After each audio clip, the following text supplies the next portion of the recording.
জয়রাম জয়রাম। ঠাকুরকে প্রণাম জানিয়ে আজকের নিবেদন। শ্রী গুরুদেবকে গুরুগীতা পাঠ করিয়া সন্তুষ্ট করিতে পারিলে কোটি জন্মের জপ ব্রত তপক্রিয়াদি সফল হইয়া থাকে। বিদ্যা ও ধনের অহংকারে মত্ত যে মনুষ্যগণ গুরু সেবায় পরাণমুখ, তাহারা নিতান্ত মন্দভাগ্য। ইহা আমি সত্য সত্যই বলিতেছি। হে দেবী, গুরু সেবাই পরম তীর্থ, অন্যান্য তীর্থসমূহ অনর্থক। সদ্গুরুর শ্রীপাদপদ্মই সর্বতীর্থের আশ্রয়স্থল।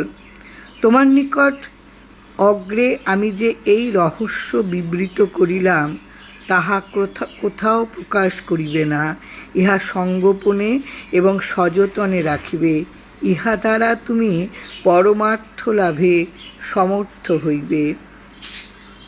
হে পার্বতী, সরানন গণেশাদি দেবতাগণ আমার সান্নিধ্যকারক হইলেও যদি এই শাস্ত্রে শ্রদ্ধাহীন হয়, তাহা হইলে ইহা তাহাদের নিকট ব্যক্ত করার চিন্তাও করিবে না। জয়রাম জয়রাম।